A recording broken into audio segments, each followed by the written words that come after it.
سلام كما يتصنحوا تافتوات كبرات تقاتل تدبي تي في نسعة زدالنا لكم عطرتن وانا وزيناتات لكم قريبنا لنا تكتاتلنا عدمنا ايو بك اندي ارس سنة وتاتهم كنفلم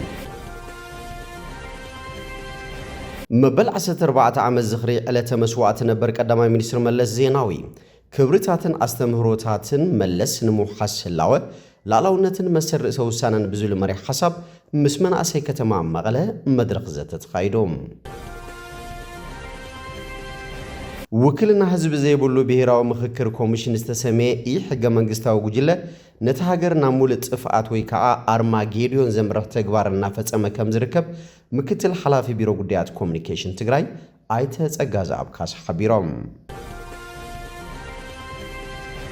ባዓለሽንዳ ሐዊሱ ቀጸልቲ ዝተፈላልዩ በዓላት በሰላም ከሐልፉን ከተማና ወሑስን ምግባርን ዝተዋደደ ስራሓት ጸጥታ የድሊ ከም ዘሎት ሐቢሮም ሄርሜላ መብራቱ ካብጋንታ ትራንስ ኢትዮጵያ አቤል በላይ ካብጋንታ ትራንስ ኢትዮጵያ በተማሳሊ تعودت حمشاين مزازمن كرمتاو وددر بانك وغاغن كوينوم دبوب كوريا مسمين كوريا زلو متفنان مقرات زرب ككايد حساب قريبام إيران نام مجمار كوينات مأخلاي مبراق أبزاكايدتو وتادراو سرحيت كلتا نفرتو وق مستوقعا بكواتار تتحيزوم زبالتهم سلسته أبررتي كفتحو تقويعا نابزرزرو سيجيرنا لنا مسألة زيناتات بينيام حدش سناي مكتتال مبل 14 عام الزخري على تمسوات نبر قدامي منستر ملس زيناوي كبرتاتن استمهروتاتن ملس نمحاسلاوه لالاونتن مسر سوسانن بزول مري حساب مش مناسي كتما مغله مدرخ زته تخايدوم ابت مدرخ زته حلافي ماخل تمرتن سلطانان سراوي تግራይ ተጋዳላይ ነጋሽ ሁሉፍን ምክትል ሐላፊ ቢሮ ጉዳያት ኮሙኒኬሽን ትግራይ አይተ ጸጋዛ አብካሳና አብሂወት ታሪክ አታሳስባን አሰረን ነበር ክቡር መራሄ ቀዳማይ ሚኒስትር መለስ ዜናዊ ዘተኮረ መዛተይ ጽሑፍ አቅሪቦም ተጋዳላይ ነጋሽ አብዘቅረቦ ጽሑፍ ነበር ቀዳማይ ሚኒስትር መለስ ዜናዊ አፈተንቲ እዋናትን ጽንኩር ኩነታትን ከመይ ሲዕርካ ሙፃን መፍትሒ ምምፃን ከምዝካል ልዑል ተኽእሎ ከም ዝነበሮ ሓቢሮም ملس عب بوليتيكا ترايزي كونه ساوت تدراو ساينسن طببن دحر عاوتون ممرح حنصات سراويت ام حنصات عبيه بركتو كم زنبرو حابيروم ملس بوليتيكا تግራይ مسرتو اب تحتي اب حزب زدرخ مخانون كل وان ربح حزب زقدمن ربح حزب مسرت غيرو زق علسن كم زنبرون وسيخو غليصوم دحري ملس زلا تግራይን بصلات زغبر زلو ጎስጓስን اب حزبي مناسين سراويتن بهراو فرحين مفطار زعلم مخان بمحبار مناسي اب ጎን سراويت تግራይ ኮይኖም ከቃሎስ ድማ ጻውዒ ተقريبوم ምክትል ሐላፊ ቢሮ ጉዳያት ኮሙኒኬሽን ትግራይ አይተጸጋዝ አብካሳም ተጋዳላይ መለስ ካብተራን እስነቱ ጀሚሩ ንፉዕ ተምሃራይ ህይወቱ ንህዝብ ዝወፈን ንፍልጠት ዓቢ ቦታ ዝሓበን መንባሩ ገሊጾም መለስ ህዝብን ሃገርና መምራሕ ዝነበሮ ስትራቴጂካዊ ዓቕሚ ኣብዞባውና ሃገራውን መድረኻት ዕዙዝ ተራከም ዝነበሮ በመሐባር ኣብ ኢትዮጵያን ዝተመዝገበ ቁጠባውን ማሕበራውን ዕቤታት መሰረት ዘንበረ ልምዓታዊ ተሓሳስባን ፖሊስታትን ብመጽናዕትን ምርምርን ኣመርኪሱ ዘቕርብ ከም ዝነበረ ኣረድዮም ኣብቲ ዘተርእቶም ዝሃቡ መናእሰይ ብወገኖም ሕድሪ መለስ ዜናዊ ብምውራስ ትግራይ ኣትያቶ ካብ ዘላ ጽንኩር ጸገምን ምንጋፍ ብቕንዕናን ትውፊነትን ከም ዝሰርሑ ተዛሪቦም ሕድሪ መለስ ዜናዊ ምውራስ ማለት ኣብ እዋን ፈተና ምጽናዕ ብፍልጠት ምምራሕን ንህዝብኻ ብቕንዕና ምግልጋልን ምዃኑ ብምግላጽ ጸገም ትግራይ ንምፍታሕ ኣብ ቅድሚት ከም ዝሰለፉ ገሊጾም ንሰራዊት ትግራይ ምሕጋዝን ምድጋፍን ምእንተ ህላዊ ህዝብን ዓድን ዝግበር ታሪኻውን ሞራላውን ሓላፍነት ምዃኑ ብምእማን ብምስላፍ ይኹን ኩለ መዳያዊ ስንቅን ስነልቦናዊ ደገፎም ኣጠናኺሮም ከም ዝቕጽሉ ኣረጋጊጾም وكلنا حزب زيبلو بهراو مخكر كوميشن استسمي اي حق منغستاو غجله نتهاجرنا مولت صفات ارماجيديون زمره تغبارنا فصمه كم زركب مكتل حلافي بيرو غديات كومونيكيشن تግራይ አይተጸጋዝ አብካሳ ሐቢሮም አብሉ ኩነታት አድሂቦም ምስሚትን 4.4 ሬዲዮ ኤፍኤም መቀለጻነ ህድ ዝገበሩ አይተጸጋዝ አብካሳም እዚ ብሹም ምክክር ኮሚሽን ዝተሰመ ውዳበ ናይ ጥፋት ተዋሳአት ጥራይ ተአኻኸብሉን ንውልቀ መላኽት ስርዓት ንምሕጓስ ዝተሓሽከሩሉን ጉጅለ ድራማ ይክብሉ ተዛሪቦም እዚ ናይ መወዳእታ ጥፋት አርማጌዲዮን ዘስዕባ ካይዳ ሕገ መንግስት ብምፍራስ ውልቀ መላኺ ማእኸላይ መንግስት ጥራይ ክህሉ ዝገብር ተግባር ስለዝኾነ ድማ ክውገድ ኣለዎ ኢሎም እቲ መንበረ ስልጣን ወኒኑ ዝርከብ ውልቀ መላኺ ዕድመ ስልጣን ንምንዋሕ ኣብ መንጎ ህዝብታት ኣፈላላይ ክፍጠር ብምግባር ብሄረሰባት ኢትዮጵያ ዝነበሮም ዝምድና ክብጠስ እናጻዕረ ከም ዝርከብ ሓቢሮም ብፍላይ ድማ ኣብ መንጎ ህዝብታት ትግራይን ኣምሓራን ዝነበረን ዘሎን ታሪኻዊ ዝምድና ንምቅሓር ካብ ሓቂ ዝረሓቐ ተረኽ እናፈጠረ ሓደ ህዝቢ ኣብ ልዕሊ እቲ ካልእ ንኽልዓል እናጻዕረ ከም ዝርከብ ኣብሪሆም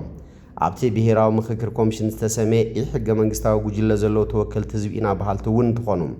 ንረብሓ ድሌትን እቲ ውልቀ መላኺ ኢሎም ደው ዝበሉ ተሓሽከርቲ እምበር ናይ ዝኾነ ብሄር ውክልና የብሎምን ክብሉ ድማ ኣይተጸጋዛብ ኣስሚሮምሎም ውልቀ መላኺ ወናኒ ስርዓት ብልጽግና ኣብይ ኣሕመድ ኣብ ልዕሊ ህዝቢ ትግራይ ዝመረረ ጽልኢት ዋላ ይሃልዎ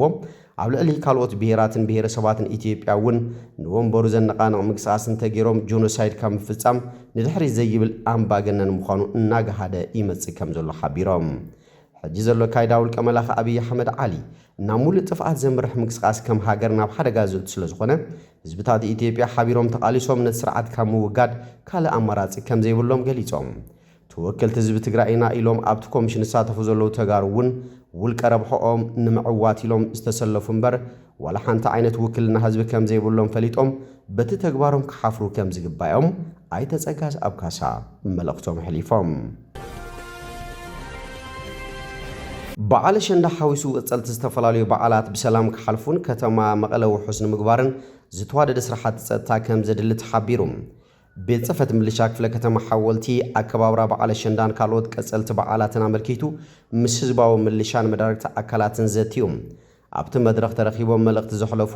ሓላፊ ቤት ጽሕፈት ምልሻ ክፍለ ከተማ ሓወልቲ ኣይተ ተኽለ ሚካኤል ተኽላይ ከም ዝበልዎም ምልሻ ቆቓሕ ኮይኑ ከባቢውን ዓዱን ብዝተወደበ መልክዑ ክሕልው ኣለዎ ዝበሉ ኮይኖም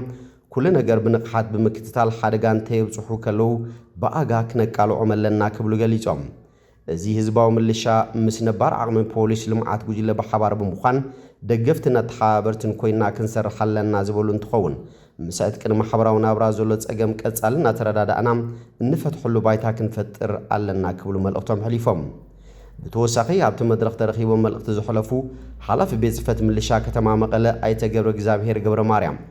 በዓል ኣሸንዳ ሓዊሱ ቀጸልቲ ዝተፈላለዩ በዓላት ብሰላም ክሓልፉን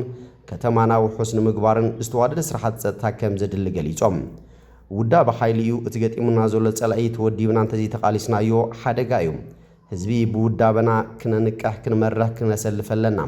ሕጂ ዘለዉ ጸገማት ብቓልሲ እዮም ዝፍትሑ ክንሰጣጠም ቅድመ ድልውነትና እውን ክነርኢ ይግባእ እናተሓባእኻ ቃልሲ የለን ናፃን ግልጽን ኮይና ክንቃለስ ኣለና ክብሉ ገሊፆም ብተማሳሊ ዋና መሓዳር ክፍለ ከተማ ሓወልቲ ኣይተ ነጋሽ ካሕሳይ ብወገኖም ምልሻና ዓንዲ ሕቆ መኸተና እዩ ነዚ ብምርዳእ ቀጠናን ጣብያን ብምጥማር ሕድሕድ ምንቅስቓስ ባንዳ ይኹን ንጸላኢ መልእኽቲ ዘሕልፉ ኣካላት ክከታተል ኣለዎ ዝበሉ ኮይኖም ምኸተ ዘነኣእስ ኣካል እንተልዩ ድማ ብመስርሕ ክንቃለሱ ኣለና ክብሉ ገሊፆም ክቃለስ ዓቕሚ ዘለዎ ይቃለስ እቲ ኣብ ዘሎ ድማ ከባቢኡ ኣብ ምሕላው ውሑስ ጸጥታ ምፍጣር በዓላትና ሰለባዊ ኮይኖም ንኽሓልፉ ብንቕሓት ክንሳተፍ ኣለና ብምባል ብፍላይ እዚ ክፍለ ከተማ ዓበይቲ ትካላት ስለ ዘለዎ ነዚ ዝምጥን ሓይለ ዳሊኻ ኣብ ስራሕ ክሳተፍ ኣብ ምግባር ናትና ሓላፍነት ስለ ዝኾነ ክንሰርሓሉ ይግባእ ደጀንን ግንባርን ብምውዳድ መኸተ ዝሸጥ ስራሕ ክንሰርሕ ኣለና ክብሉ መልእኽቶም ሕሊፎም ከም ህዝባዊ ምልሻ ግቡና ክንፍጽም ድልዋቲና ብዝተኸኣለ መጠን በብእዋኑ ነልዕሎም ሕቶታት ፍትሐውን ክረኽቡ ኣለዎም ክብሉ ተላብዮም ከም ጸብጻብ ሓበሬታ ንርክብን ክፍለ ከተማ ሓወልቲ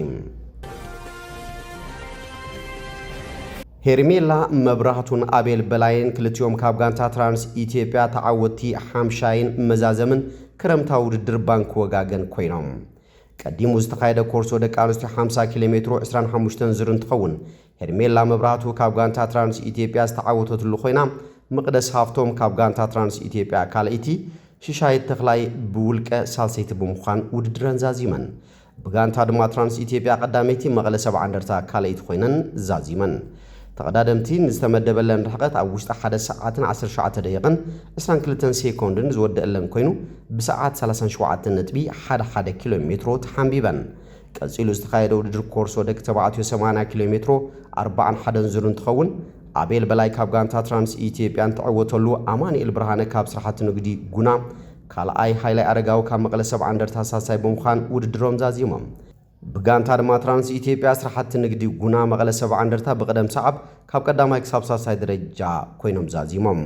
ተቀዳደምቲን ዝተመደበሎም ርሕቀት ኣብ ውሽጢ 1 ሰዓትን 49 ደቂቕን 47 ሴኮንድን ተዛዝሙ ብሰዓት 44.4 ኪሎ ሜትሮ ተሓንቢቦም ብጠቕላላ 5 መድረኻት ብደቂ ተባዕትዮ ሰመረ ወልዳይ ካብ ስራሕቲ ንግዲ ጉና ቀዳማይ ጆናት ገብረስላሴ ካብ መስፍን ካልኣይ ደስበለ ሃፍታይ ካብ ጋንታ ትራንስ ኢትዮጵያ ሳልሳይ ብምዃን ተዛዝሙ ብጋንታ ድማ ስራሕቲ ንግዲ ጉና መሰቦ ትራንስ ኢትዮጵያ ብቅደም ሰዓብ ካብ ቀዳማይ ክሳብ ሳልሳይ ደረጃ ኮይነን ዛዚመን ኣብ ጠቕላላ 5 መድረኻት ብደቂ አንስትዮ ዳናይ ተስፋይ መቅደስ ሃፍቶም ሄርሜላ መብራህቱ ካብ ትራንስ ኢትዮጵያ ካብ ቀዳማይ ክሳብ ሳልሳይ ኮይነን ተዛዝማ ብጋንታ ድማ ትራንስ ኢትዮጵያ ተዓዊታ ዜና ወጻኢ ደቡብ ኮርያ ምስ ሰሜን ኮርያ ዘሎ ምትፍናን ንምቁራጽ ዝርብ ክካየድ ሓሳብ ኣቕሪባ ፕሬዝዳንት ደቡብ ኮርያ ነቲ ምስ ሰሜን ኮርያ ክሳብ ሕጂ ዘይተቋረጸ ምትፍናን ኩናት ብወግዒ ከብቅዕ ክዘራረብ ከም ዝደሊ ሓሳብ ኣቕሪቡ ሊ ጃይ ሚንግ ኣብቲ ብሓበራዊ ናጻ ዞባ ዲሚሊታራይዝድ ዞን ዝፍለጥ ዶብ እተን ሃገራት ዝኾነ ግጭት ንኸይፍጠር ብዙሕ ደረጃ ዘለዎ ስርዓት ጸጥታ ክህሉ ሓሳብ ኣቕሪቡ ንኒውክሌራዊ ድሌታት ፒዮንግያንግ ደው ንምባል ዝሕግዝ ግብራዊ መንገድታት ክዛተየሉ ሓሳብ ኣቕሪቦም ሰሜን ኮርያ ኒውክሌራዊ ባላስቲክ ሚሳኤላት ብቐጻሊ ክትፍትን ጸኒሓ እያ እዚ ድማ ንደቡብ ኮርያ ኣብ ጥቓኣን እትርከብ ጃፓንን ብሓይሊ ንምፍራሕን ዝግበር ፈተነ ተባሂሉ እዩ ዝግለጽ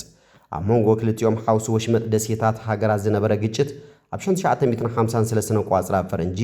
ዕርቂ ካብ ዝፍጠር ንድሓር ዳርጋ ጠጠው ኢሉ ይጸኒሖም እንተኾነ ውዕል ሰላም ኣይፈረሙን ስለዚ ካብ ሽዑ ጀሚሮም ብቴክኒካዊ መዳይ ገና ኣብ ኩናትዮም ዝርከቡ ካብኡ ንድሓር ኣብ ዝሓለፉ ዓሰርተታት ዓመታት ኣብ ጥቓቲ ናጻ ዞባ ጎንፅን ወጥርን ተራእዩ ምስ ክልቲኡ ወገን ጓሓፍን ፕሮፓጋንዳን ዝፀዓና ባሎናት ምድርባይ ሓዊሱ ግጭት ዘላዓል ኩነታት እዩ ተራእዩ ነይሮም ሊ ዝሓለፈ ዓመት ቅድሚኡ ኣብ ስልጣን ዝነበረ ዩን ሱክ ዩል ብወታደራዊ ሕጊ ክእውጅ ብምፍታኑ ካብ ስልጣኑ ምስተኣለየ እዩ ፕሬዚዳንት ደቡብ ኮርያ ኮይኖም ምስ ሰሜን ኮርያን መሓዛኣ ቻይናን ዝነበረ ዝሓርፈፈ ዝምድና ንምምሕያሽ ድማ ጻዕሪ ኣካይዶም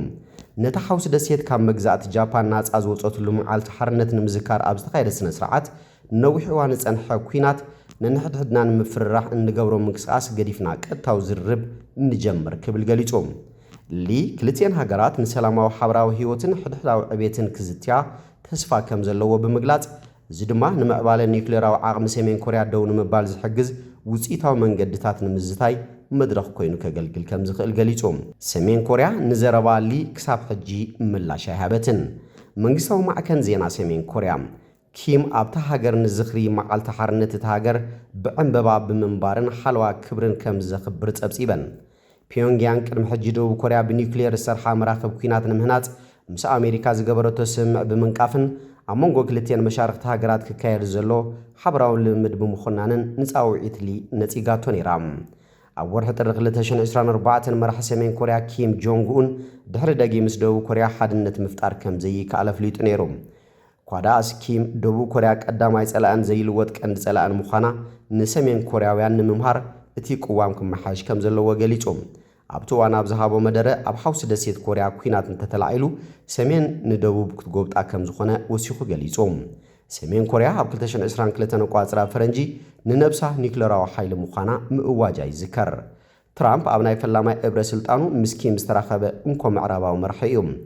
ናብ ዋይት ሃውስ ካብ ዝምለስ እንዳሓር ኣቓልብኡ ናብ ካልኦት ዞባታት እኳ እንተቐየረም ትራምፕ ኣብ ዝሓለፈ ወርሒ ነሓሰ ኣብ ዝኾነ እዋን ምስ ኪም ዳግማይ ክራኸብ ተስፋ ከም ዘለዎ ገሊጹ ነይሩ እዚ ከምዚ ኢሉ እናሃለወ ግን ሰሜን ኮርያ ትማሊ ሶሉስ ናብ ባሕሪ ባላስቲክ ሚሳኤል ተኩሳላ እዚ ድማ ኣብዚ ዓመት መበል 11 ፈተነ እዩ እቲ ፈተነ ድሕሪ ሒደት መዓልታት ክካየድ መደብ ተተሓሒዙሉ ንዘሎ ሓበራዊ ወታደራዊ ልምድ ኣሜሪካን ደቡብ ኮርያን ንምቋም ዝዓለሙ ምዃኑ እዩ ዝግለጽ ኢራን ኣብ ምጅማር ኩናት ማእኸላይ ምብራቕ ኣብ ዘካየደቶ ወታደራዊ ስርሒት ክልተ ነፈርቲ ውግእ ምስ ተወቃዓ ብኳታር ተተሓሒዞም ዝበለቶም ሰለስተ ኣብረርቲ ክፍትሑ ጸዊዓ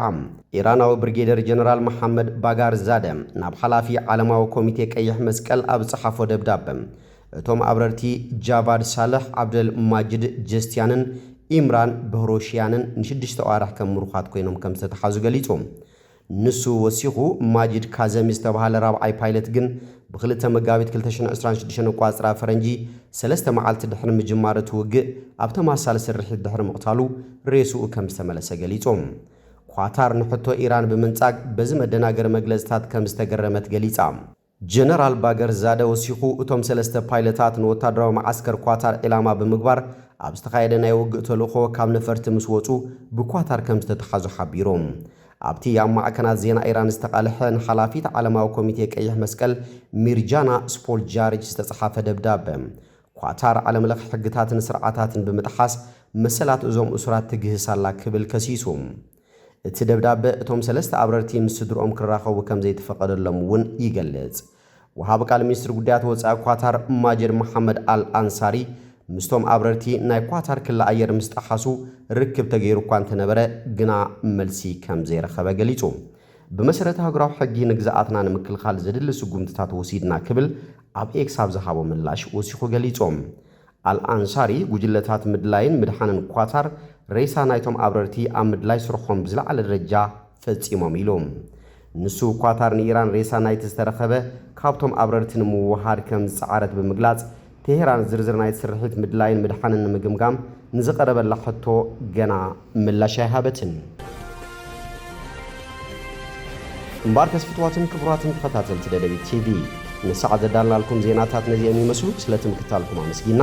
ብኻልኦት ሳውንድ ራኸብ ሰሰናይና ኣኹም